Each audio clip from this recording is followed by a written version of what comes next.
May 3, 1943, Woensdrecht Airfield, Netherlands. Radar operators track inbound formations at 1720 hours while Focke-Wulf 190 pilots of the second group. First fighter wing scramble toward 12 British bombers crossing the Dutch coast. The goal is surgical. Intercept the slow-moving Lockheed Venturas before they reach Amsterdam's power infrastructure and demonstrate why medium bombers should never fly unescorted daylight missions. Hauptmann Friedrich Brenner pushed the throttle forward on his Focke-Wulf 190A5. The BMW 801 radial engine, delivering 1,700 horsepower, as he climbed toward the approaching formation. Through his earphones, the voice of Gruppenkommandeur Dietrich Wickop crackled with tactical updates from the ground controllers at Woensdrecht Airfield, vectoring the 24 fighters of the second group, first fighter wing toward what German intelligence had identified as British medium bombers approaching from the northwest. Achtung, all pilots of the second group. Wickop's voice carried the calm authority of a veteran with 12 confirmed kills.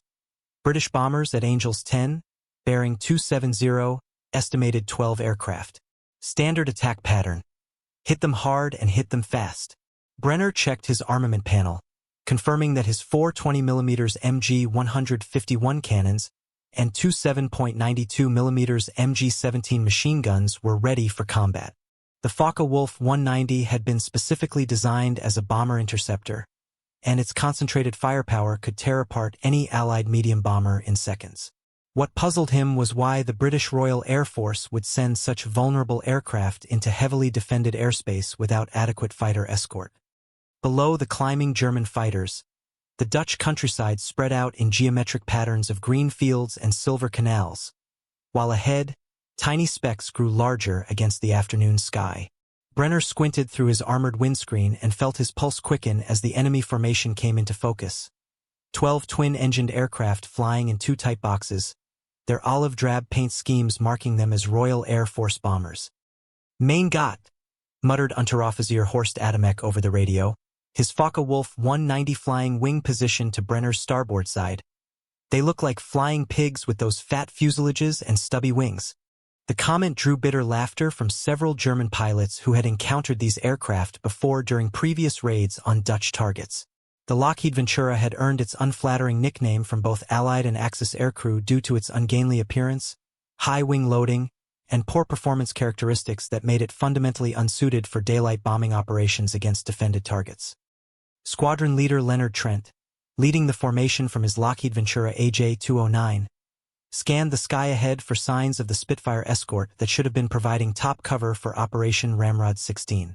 The mission briefing at RAF Methwold had emphasized the importance of the target. The Papaverweg power station supplied electricity to Amsterdam's industrial district and German submarine construction facilities. Dutch resistance needed morale, and a successful daylight raid would demonstrate Allied air superiority over occupied Europe. But the carefully planned rendezvous with their fighter escort had gone wrong.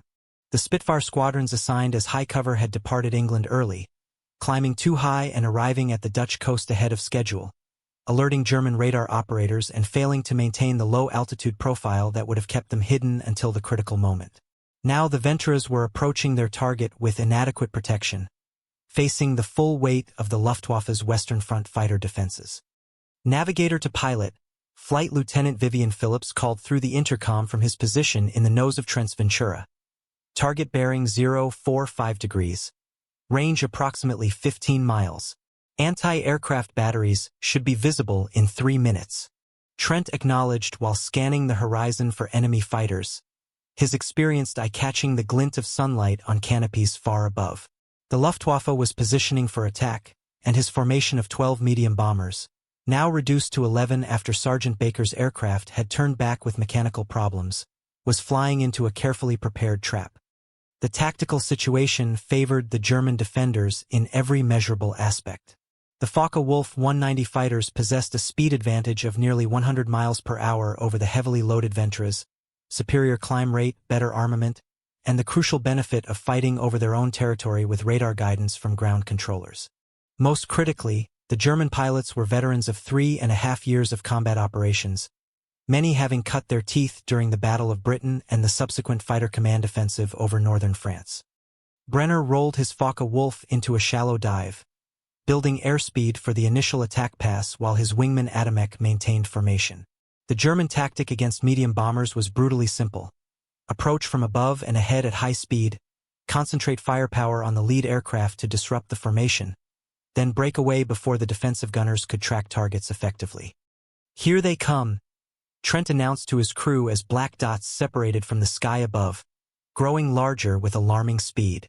The Luftwaffe fighters were diving from 15,000 feet, building kinetic energy for devastating hit-and-run attacks that would exploit every weakness in the Venturas' defensive capabilities. The Bolton-Paul dorsal turret gunner in Trent's aircraft, Sergeant William Treenery, swiveled his twin 303 machine guns toward the approaching threats while trying to compensate for the bomber's wallowing flight characteristics. The Lockheed Venturas' high-wing loading made it sluggish in turns, and its defensive armament, for 303 caliber machine guns total, was woefully inadequate against the cannon-armed German fighters now screaming down from altitude. Flight Lieutenant Arthur Duffill, leading the second box of Venturas in aircraft AE-916, watched the sky fill with tracer rounds as the first wave of Focke-Wulf 190s tore through his formation. The German fighters came in fast and low, their 20mm cannons spitting destruction while the British bombers tried desperately to maintain formation integrity. "Christ, they're everywhere," Duffill's dorsal gunner reported as cannon shells bracketed their aircraft, the distinctive crack of high-explosive rounds mixing with the deeper rumble of the Pratt & Whitney, our 2800 engines straining to maintain airspeed under combat loading. Brenner lined up his first target, a Ventura flying on the left side of the lead formation, and squeezed the trigger. For 20mm cannon shells and streams of 7.92mm machine gun bullets converged on the British bomber's port engine, the impact creating a brilliant flash as aviation fuel ignited. Black smoke streamed from the damaged Pratt & Whitney radial while the Ventura began losing altitude, its pilot fighting to maintain control. "First kill confirmed," Adamek announced over the radio as he watched the stricken bomber fall away from the formation, trailing fire and smoke toward the Dutch countryside below. The systematic destruction of Operation Ramrod 16 continued with mechanical precision as additional waves of German fighters rolled in from different angles, exploiting the Ventura's inability to maneuver effectively while maintaining bomb runs toward their target. Within 4 minutes of initial contact, 6 British medium bombers had been shot down, their crews either killed instantly or bailing out over enemy territory. What stunned the German pilots was not the ease with which they were destroying the British formation, but the fact that the Royal Air Force had committed such vulnerable aircraft to a daylight mission against heavily defended targets. The Lockheed Ventura represented everything wrong with pre-war bomber doctrine, the belief that formations of adequately armed aircraft could fight their way through enemy defenses without fighter escort. "These British are either incredibly brave or incredibly stupid," Brenner muttered to himself as he pulled out of his attack dive and climbed for another pass. The remaining Venturas were still pressing toward their target despite catastrophic losses, demonstrating the kind of determination that German fighter pilots had learned to respect even while exploiting tactical advantages. Wickop's voice crackled over the radio frequency, coordinating the attack with the clinical efficiency that had made him one of the Luftwaffe's most effective squadron commanders. "Second wave, concentrate on the trailing aircraft. Third wave, hit the leaders. Do not let them reach the target area." But Leonard Trent had other plans. Despite watching his formation disintegrate around him, the New Zealand squadron leader maintained course toward the Papaverweg power station, his bomb bay doors opening as Flight Lieutenant Phillips prepared for the final bombing run. The mathematical certainty of the situation meant that Trent's Ventura would likely be shot down within minutes, yet he pressed forward with the grim determination that would later earn him the Victoria Cross.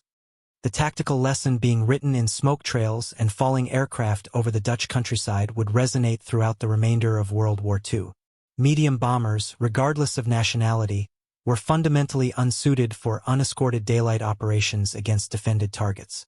The Luftwaffe's systematic destruction of Operation Ramrod 16 demonstrated that speed, maneuverability, and concentrated firepower would always defeat formations of slow, lightly armed bombers operating without fighter cover.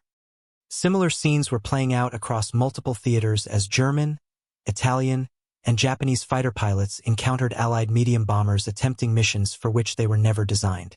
The Douglas Boston, Martin Marauder, and Lockheed Ventura had been developed during the late 1930s when air defense capabilities were limited and fighter interception was primitive.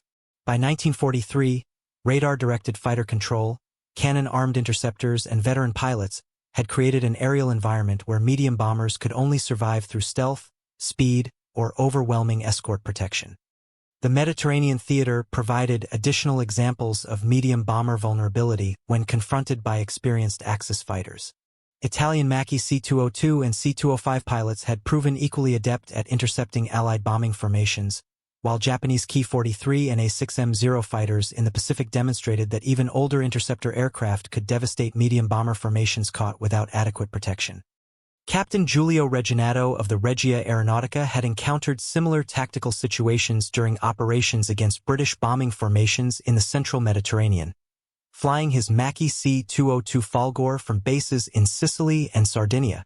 The Italian fighter pilots' combat reports consistently noted the vulnerability of Allied medium bombers when separated from their escort fighters, particularly during long-range missions where fuel limitations prevented adequate fighter coverage. The British Bostons and American B-25s are sitting ducks when they lose their fighter escort, Reginato had written in his operational diary after a successful interception mission near Malta in late 1942. Their defensive armament cannot compensate for poor speed and maneuverability, and their formations break apart under concentrated attack. Italian fighter pilots had developed similar tactics to their German counterparts. High-speed diving attacks from altitude, concentration of firepower on formation leaders, and systematic exploitation of the medium bomber's limited defensive capabilities. The Macchi C-202's exceptional handling characteristics and concentrated armament made it particularly effective against Allied bombing formations operating at medium altitude over the Mediterranean. The pattern repeated itself across the Pacific theater, where Japanese fighter pilots flying from bases throughout the Central and Southwest Pacific had numerous encounters with American medium bombers attempting daylight missions against Japanese installations. The tactical dynamics remained consistent. Fast, maneuverable fighters with experienced pilots could devastate formations of slow, heavily loaded bombers operating without adequate escort protection. Flight Petty Officer Saburo Sakai, flying his Mitsubishi A-6M0 from Rabaul, had engaged American B-25 Mitchell bombers during several actions over the Solomon Islands campaign, noting the same tactical vulnerabilities that German and Italian pilots had exploited in European theaters. The Zero's exceptional maneuverability and experienced pilot training created engagement scenarios where American medium bombers suffered heavy losses despite their numerical advantages and defensive armament. The American bombers fly in tight formations and maintain steady courses during their bombing runs, Sakai recorded in his mission reports. This makes them predictable targets for coordinated fighter attacks, especially when weather conditions prevent their escort fighters from maintaining visual contact. The fundamental problem transcended national boundaries and aircraft types. Medium bombers represented a compromise solution that satisfied neither the requirements of strategic bombing nor tactical ground support. They were too slow to outrun interceptor fighters, too lightly armed to fight through determined opposition, and too vulnerable to operate effectively without comprehensive escort protection that was rarely available during 1942 and 1943. Back over the Dutch coast, Leonard Trent's solitary Ventura approached the Papaverweg power station through a gauntlet of German fighters and anti-aircraft fire. The mathematical impossibility of his situation had become apparent to everyone involved, German pilots, ground controllers, and the British aircrew still attempting to complete their mission despite overwhelming odds. Brenner lined up for what he expected would be the final attack pass. His Focke-Wulf 190 diving toward Trent's bomber from 12 o'clock high. The New Zealand squadron leader had demonstrated exceptional airmanship by reaching his target despite losing his entire formation, but the tactical realities of aerial combat in 1943 left no room for individual heroics against organized fighter opposition. The engagement that followed would be remembered not for its tactical sophistication, but for the collision between obsolete doctrine and modern combat realities.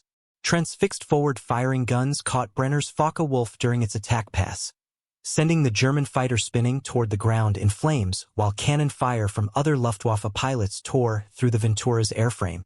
At 17:35 hours, approximately 55 minutes after takeoff from RAF Methwold, Trent's aircraft broke apart at 7,000 feet altitude.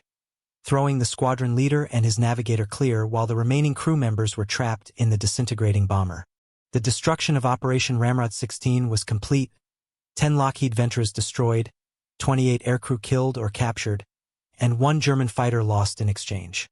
The tactical lessons derived from this engagement would influence Allied air operations for the remainder of World War II. Medium bombers would be withdrawn from unescorted daylight operations, replaced by specialized aircraft designed for specific mission profiles. The de Havilland Mosquito, with its emphasis on speed over defensive armament, would prove that fast bombers could penetrate enemy defenses through performance rather than firepower. German pilots like Brenner and Wickop had demonstrated the futility of committing unsuitable aircraft to missions beyond their design parameters. The Lockheed Ventura, Douglas Boston, and Martin Marauder had been adequate performers during the early war period when air defense capabilities were limited, but they had become death traps by 1943 when confronted by radar-directed fighter interception and cannon-armed interceptors flown by veteran pilots. The pattern established over Amsterdam on May 3, 1943, had been repeated throughout multiple theaters as Axis fighter pilots encountered Allied medium bombers attempting daylight operations without adequate protection. German, Italian, and Japanese pilots consistently reported similar observations. These aircraft were fundamentally unsuited for the missions they were being assigned, representing costly experiments in air power doctrine that sacrificed experienced aircrew to prove theoretical concepts. Oberstfreiter Werner Schroer, flying wing position during the attack on Operation Ramrod 16, later recalled the engagement in post-war interviews. "We could not understand why the British sent such aircraft against defended targets during daylight hours. The Venturas were easy targets, slow, predictable, and armed with inadequate defensive weapons. It was like shooting practice, but we found no satisfaction in destroying aircraft that should never have been committed to such missions." The technological gap between Allied medium bombers and Axis fighter aircraft had widened throughout 1942 and 1943 as German, Italian, and Japanese manufacturers developed increasingly sophisticated interceptor aircraft. The Focke-Wulf 190, Macchi C-205, and Kawasaki Ki-61 represented advanced fighter designs that incorporated lessons learned from 3 years of aerial combat, while Allied medium bombers remained essentially unchanged from their pre-war configurations. Performance comparisons highlighted the tactical impossibilities facing medium bomber crews during 1943. The Lockheed Ventura's maximum speed of 312 miles per hour compared unfavorably with the Focke-Wulf 190's 408 miles per hour, while climb rate, service ceiling, and armament all favored the German fighter by substantial margins. Similar disparities existed across all theaters where medium bombers encountered modern interceptor aircraft.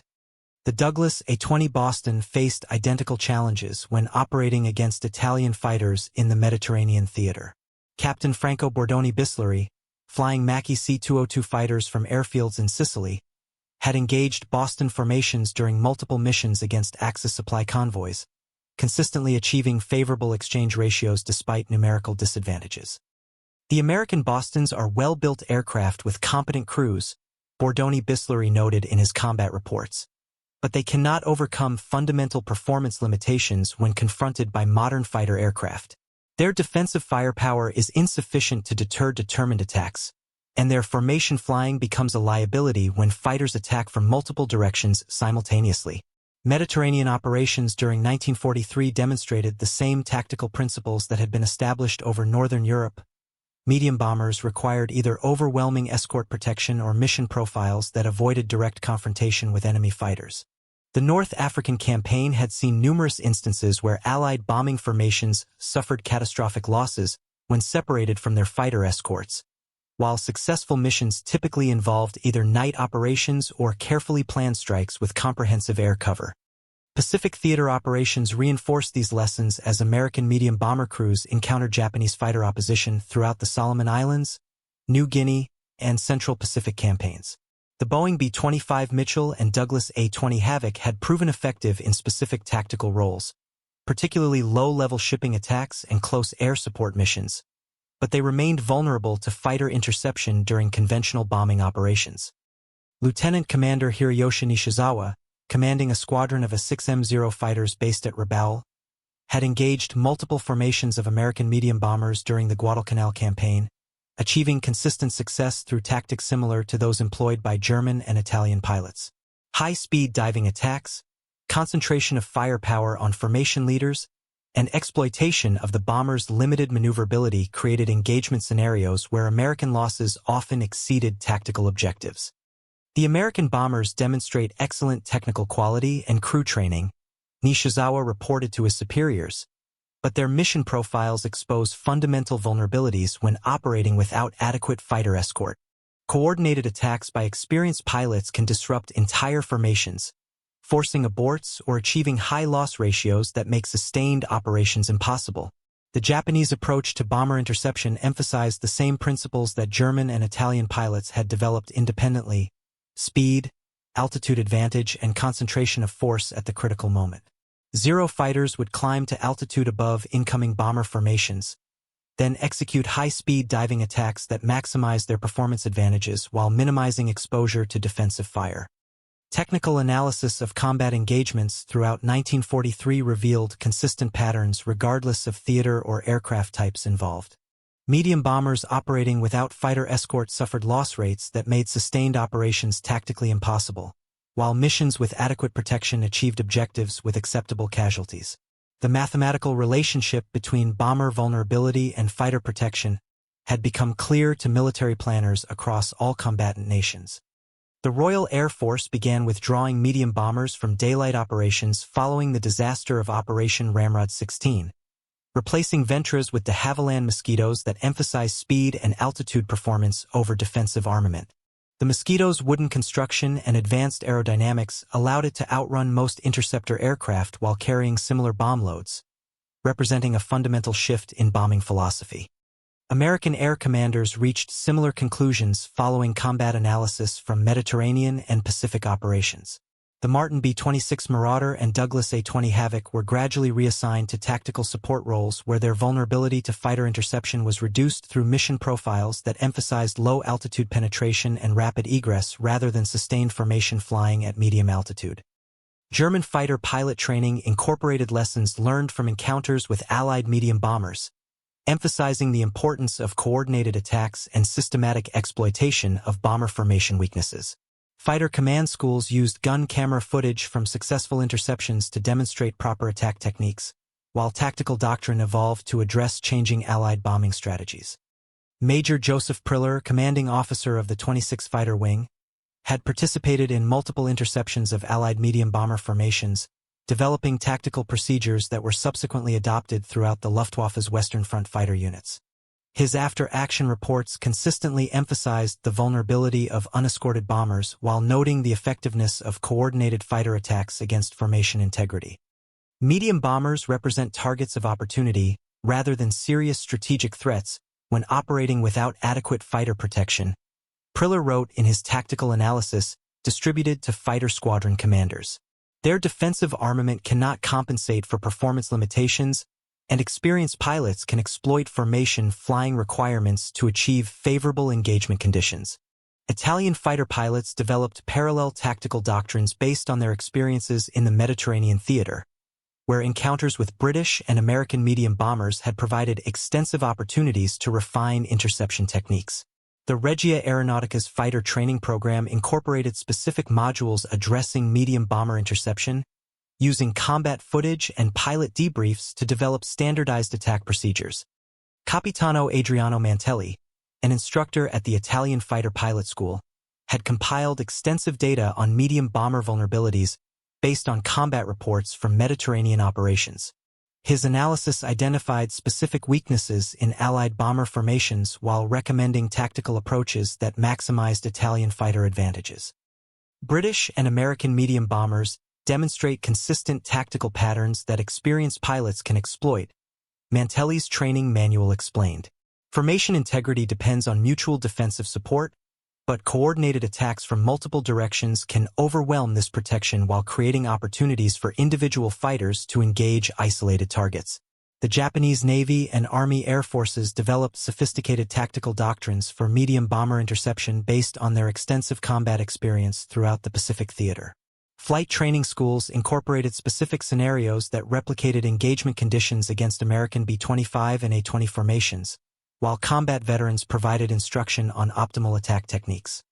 Flight Lieutenant Tetsuzo Iwamoto, commanding a squadron of Ki-43 fighters during the New Guinea campaign, had achieved numerous victories against American medium bombers through systematic application of tactical principles developed through combat experience. His success rate against bomber formations had earned recognition from higher headquarters while providing valuable data for tactical doctrine development. American bombers operate according to predictable patterns that allow experienced pilots to position for optimal attack conditions, Iwamoto explained during instructor training sessions. Formation flying requirements limit their maneuverability, while defensive armament coverage has specific blind spots that coordinated attacks can exploit. Technical intelligence gathered from captured Allied aircraft provided additional insights into medium bomber vulnerabilities, allowing Axis fighter pilots to develop increasingly sophisticated attack techniques. German, Italian, and Japanese technical analysis teams had extensively examined Lockheed Venturas, Douglas Bostons, and North American B-25s, identifying structural weaknesses and defensive limitations that could be exploited during combat engagements.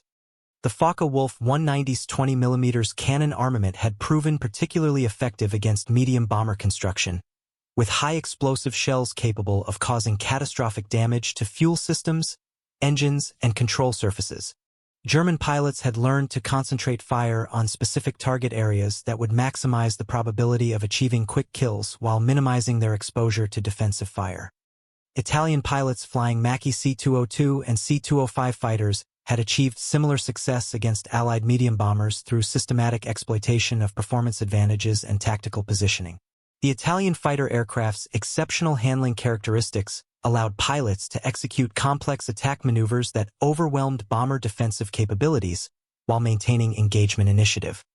Pacific theater combat had demonstrated that even older Japanese fighter aircraft could achieve favorable exchange ratios against modern American medium bombers when flown by experienced pilots using appropriate tactics. The A-6M0's extraordinary maneuverability compensated for limitations in speed and armament, while pilot training emphasized precision gunnery and tactical coordination that maximized combat effectiveness. The cumulative effect of these encounters throughout 1943 had been to demonstrate the fundamental inadequacy of medium bomber doctrine when applied against modern air defense systems.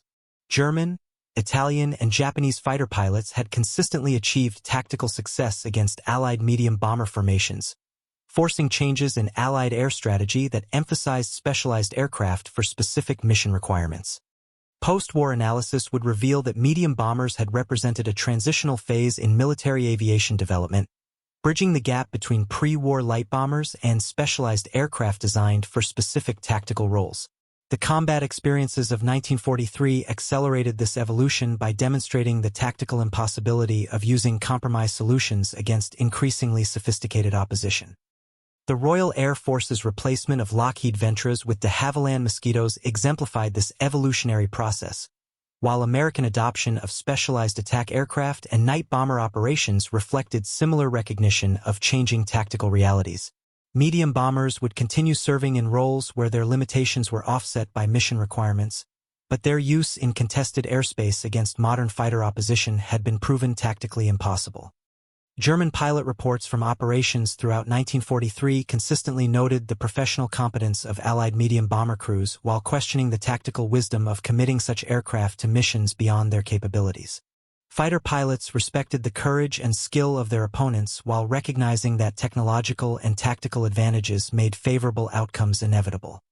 The British and American crews demonstrated exceptional bravery and professional competence, reported Hauptmann Erich Hartmann following a successful interception of Allied bombers over occupied Europe. However, their aircraft and mission profiles created tactical situations where courage could not overcome fundamental performance limitations. This pattern of respect for enemy aircrew combined with clinical exploitation of tactical advantages characterized Axis fighter pilot attitudes throughout the war. German, Italian, and Japanese pilots recognized that Allied medium bomber crews were skilled professionals attempting impossible missions with inadequate equipment, while maintaining focus on their primary mission of defending against strategic bombing operations. The Mediterranean theater provided numerous examples of this dynamic, where Italian fighter pilots engaged Allied bombing formations with tactical professionalism while acknowledging the difficult circumstances facing their opponents. Combat reports consistently noted the high quality of Allied aircrew while documenting the systematic exploitation of medium bomber vulnerabilities. Japanese fighter pilots in the Pacific Theater expressed similar observations regarding American medium bomber crews, noting their technical competence and determination while describing the tactical impossibility of their mission profiles.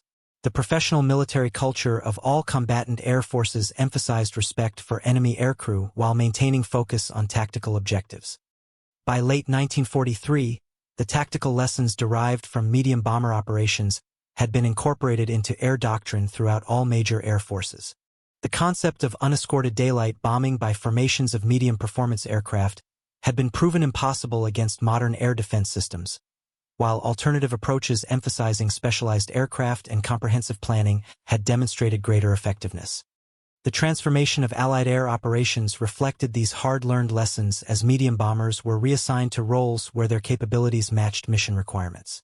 Night operations, low-level tactical support, and anti-shipping missions provided environments where medium bomber limitations were offset by operational advantages, while strategic bombing missions were reassigned to heavy bombers with fighter escort or specialized high-performance aircraft. German, Italian, and Japanese air forces had successfully demonstrated the tactical superiority of modern fighter aircraft against medium bomber formations, achieving strategic objectives through systematic exploitation of enemy weaknesses. The combat experiences of 1943 validated pre-war theories about air superiority while establishing principles that would influence military aviation development for decades. The stunned reactions of Axis fighter pilots to Allied medium bomber operations reflected not surprise at their tactical success, but amazement that professional air forces would commit vulnerable aircraft to impossible missions. The systematic destruction of formations like Operation Ramrod 16 provided tragic validation of tactical principles that should have been obvious to military planners. Friedrich Brenner's survival of his encounter with Leonard Trent's Ventura, despite being shot down by the doomed bomber, allowed him to participate in post-war discussions about medium bomber vulnerability during 1943. His observations, along with those of hundreds of other Axis fighter pilots, contributed to historical analysis that documented one of aviation's most costly lessons about the relationship between aircraft capability and mission requirements. The 12 RAF Flying Pigs that crossed the Dutch coast on May 3, 1943, represented the final phase of a tactical concept that had been proven impossible by technological advancement and professional military competence. Their destruction by German fighters demonstrated principles that transcended national boundaries and aircraft types. Unsuitable equipment could not overcome tactical disadvantages through courage alone, while professional military forces would exploit enemy weaknesses regardless of personal respect for their opponent's bravery.